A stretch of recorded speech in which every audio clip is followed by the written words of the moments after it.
xaflada soo agaasimeen garab ka mid ah jaaliyada Puntland ee ku dhaqan magaalada Melbourne ee wadanka Australia ayaa waxa lagu doortay gudoomiye cusub. wixii ka bilowda dadka Puntland ka yimid qabiil malaha for me aniga xagay qabiil malaha ninka waa reer ninka waa reer ma jirto aniga qabiil maanta laga bilaabo waxa Puntlander aniga ka codsanayaa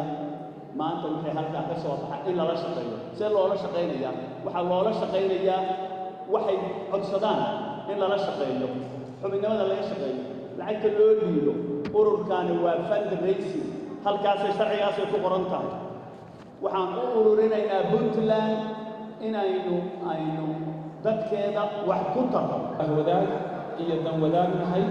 dan iyo derisnimo iyo dhaqan iyo dhaqaale iyo qeef iyo Soomaalinimo yaa inta naga dhaxaysa waa idin mahadcelinayaa oo ku hadlayo.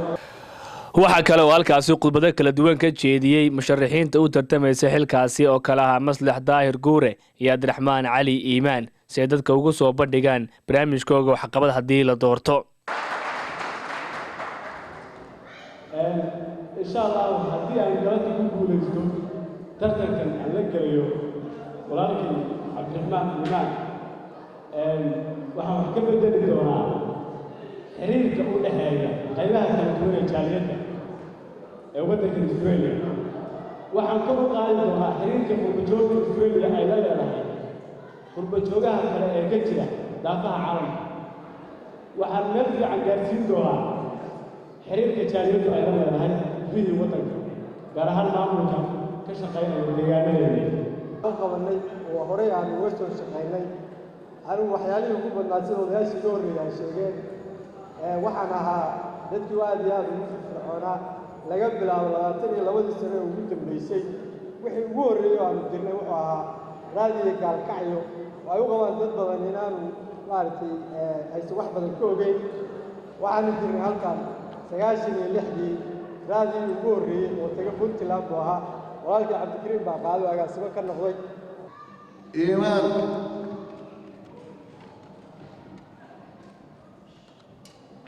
Maslax gabagabadii halkaasi waxaa ku guuleystay Maslax Daahir Guure oo isla markaasna loo caleema saaray inuu noqdo gudoomiyaha jaaliyada Puntland. bismillaahi raxiim waxa garabkayga taagan musharaxa ku guuleystay gudoomiyaha cusub ee jaaliyada Puntland Maslax Baalle ugu horreyn waxaad ka dareenkaaga ka waran gulad aad baan u faraxsanahay run ahaantii waxaanu soo galnay dagaal dheer baanu soo galnay oo aynu ku mideynay dhalinyarada kuna muujinaynay codka iyo hanka dhalinyarada inuu banaanka yimaado waxa Ilaahay mahadiisa maanta hamiganaga inaan gaarnay oo aan ku guuleysanay meeshii aanu soconay marka tan bedelkeeda waxaan rabnaa inaan ballaarino oo dhalinyarada hankooda uu ka muuqdo meel walba waxaan kale oo aan rabaa inaan wax yar ka iraahdo hadda intaad idinku maanta maslax doorateen aad ka kala tegin aniga kaliya ay u hadlaynin kulligii waxa la idinka rabaa ninka hawsha loo dhiibay kulligii inaan la shaqeeyo السلام عليكم ورحمة الله وبركاته دمان waxaan salaamayaa ummadda Soomaaliyeed qaasaan ummadda dhalinyarada Puntland ama shacabka Puntland waxaan halkan ku soo dhaweynayaa gudoomiyaha cusub ee jaaliyadda Puntland Maslax Daahir Guure ayaa Saciid Cali Baalla halkan waxaan uga rajaynayaa khayr badan Maslax